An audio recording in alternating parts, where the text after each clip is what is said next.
Hello, ladies and gentlemen, and welcome to another edition of Mr. American's Moments in History, U.S. History Edition.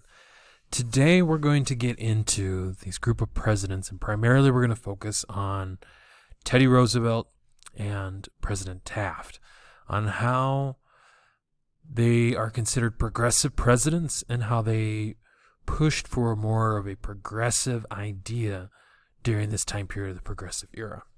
So let's start with Teddy Roosevelt. And what we know about Teddy is that he became the 26th president in 1901 after William McKinley, who was president at the time, was assassinated.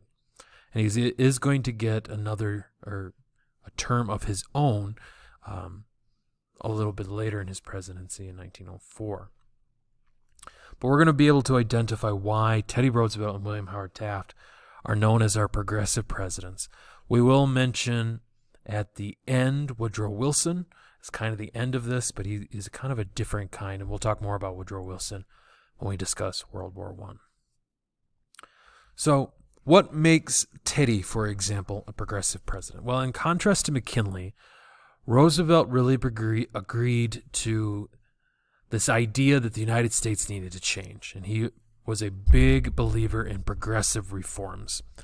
And in particular, one of the things that Teddy Roosevelt was well known for is that he was a trust buster. Now, you guys might recall from previous discussions that we talked about how different companies like Standard Oil were forming trusts and how that enabled them to essentially create more of a monopoly. And Teddy Roosevelt went after this idea, and so he tried to break up trusts in the railroad industry. He went after beef and oil trusts, including Standard Oil, and he successfully did break apart Standard Oil, and then also the tobacco industries. And so he becomes known as this kind of, the lion tamer and the trust buster, in that he would go in and he was trying to ensure more competition and ensure that these businesses didn't gain too much influence on American society, much like they had in the late 1800s. Teddy Roosevelt is going to win re-election. Essentially, his first solo term as president, or being elected as president as opposed to vice president, which he was under McKinley. He's going to win that in 1904. And in particular, he runs on this idea of something called the Square Deal, in which he was going to give this kind of fair and equal treatment for all, and one in which he tried to separate himself in some ways. Even though he runs as a Republican, he really tries to kind of right down the center say, I'm going to provide equal treatment for all people, and we're going to make some reforms that will help all people. And a couple of these progressive reforms that he puts into place gives the government more opportunity to inspect and regulate businesses. In particular, he pretty much gives the Department of Agriculture and this newly created government entity called the Food and Drug Administration, which we today call the FDA. He gives them the power to go and visit companies. And certainly he would have been influenced by muckrakers, like Upton Sinclair and others. And he's going to ensure that these horror stories that these muckrakers wrote about don't happen anymore. So he gives them permission to go and visit these businesses and to inspect products that were being produced there. And so today, the FDA monitors food, drink, drugs, and other things that people consume in order to protect them. Roosevelt also was a very big supporter of conservation. And conservation, again, is this idea of protecting and preserving natural resources for wildlife and also just for human enjoyment. This protection and this preservation of the country, he really saw these natural resources and this natural beauty as something that needed to be protected so that generations could see it, because he knew that the United States was growing, knew it was developing, and he wanted to preserve some of this natural landscape.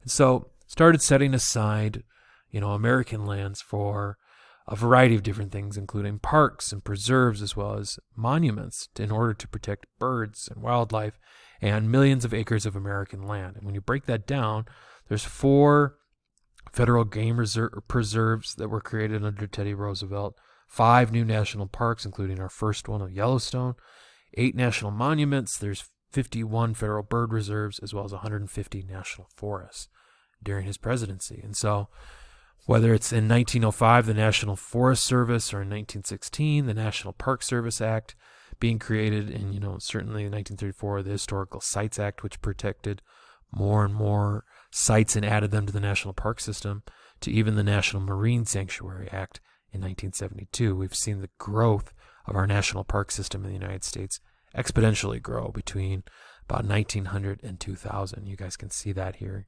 on this graph. All right, we're going to look at William Howard Taft next.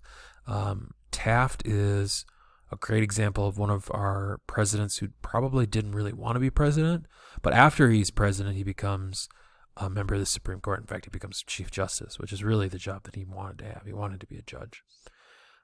Taft is going to win after Teddy Roosevelt decides he's not going to run for his second term as president, although certainly at this point it would have been almost into a third term, given the fact that he assumed the presidency after McKinley's assassination.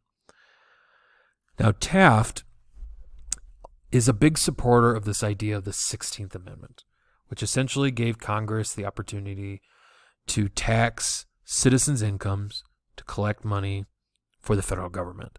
So essentially to help drive and provide the government with resources in order to build things like infrastructure and schools and other things. And so the 16th Amendment really does set up the sources of funding, or, essentially sources of income for the federal government today. When you guys look at this chart, about 43% of the government today's income comes from those individual taxes, those income taxes on individuals. Now the 13% comes from businesses. And then you've, of course, got retirement and unemployment taxes making up another solid part of it. A very small percentage from borrowing from other countries, or from other entities, including the National Bank, International Bank, and then other taxes, state by state. And so certainly this, does change and provides more income for the government to help regulate, to help build things in a time period in which you are starting to see cities grow and you're starting to see other infrastructure that's going to be needed, especially with more cars hitting the road, so to speak. Now, Teddy Roosevelt looks at what Taft has done, and he's not a big fan, and he wants to run for his second term. And so he ends up not winning the nomination for the Republicans. That goes to Taft. And so he decides to create his own party. It's called the Progressive Party. It's also nicknamed the Bull Moose Party, in which he's going to run kind of as a third party. And that, of course, makes both Democrats and Republicans a little nervous, but especially Republicans, because they're afraid that they're going to take away some of the vote from Taft and might open up the door for the Democrats to win the election. Well, that's exactly what happens, because essentially the split between the Republican Party and the Bull Moose Party takes away that advantage that Republicans might have had going into the election, and actually enables Woodrow Wilson to win. And so Woodrow Wilson would kind of be at the tail end of what we would consider the progressive presidents, because after this, we're going to head into more conservative presidents as we get into the 1920s. So when we kind of break it down, Teddy Roosevelt, trust buster, again, big fan of conservation, ran on the square deal idea, big proponent of government regulations of business, FDA being a big one, and then also eventually the creation of the Progressive Party, aka the Bull Moose Party. Taft, big supporter of the 16th Amendment, wanted to give the government more opportunity to fund things and to, help with those regulations. He also wanted to regulate trusts. In some ways, he actually almost broke up more trusts than Teddy Roosevelt did. He also pushed for safety regulations in mines as well as railroads, not only for workers, but for starting to get into environmental ideas as well. And then Woodrow Wilson, again, the tail end of this, and we'll talk about him more when we talk about World War I. Tariff reform, definitely wanted to change the income or the extra taxes that were put on imports. He also has the Federal Reserve Act as a way to try to begin to preserve people's money in banks, and then also just to make our banks more stable. And then also a big pusher and a big proponent of the Clayton Antitrust Act. So one of the themes in here you see is kind of wanting to put more accountability into businesses so that they didn't take away opportunities or competition for people. They didn't want consumers to feel that businesses were taking power from them. So that's going to wrap up this last episode, or this last section of the Progressive Era for my students. Make sure you've been following along with the guided notes. If you've got any questions, please let me know. For those of you just listening, I hope that we could give you at least a small introduction to a few of these presidents. Certainly there's so much to learn. Teddy Roosevelt's a very fascinating president. Taft is as well. Again, makes his way to the Supreme Court after his presidency. Teddy Roosevelt certainly. Also, big pusher of the Panama Canal, which is a game changer for shipping across the world. And so that's where we're going to wrap up this episode. Thanks so much for listening. Hopefully we've helped you expand a little bit of your historical idea. I hope you have a great day. And again, thanks for listening.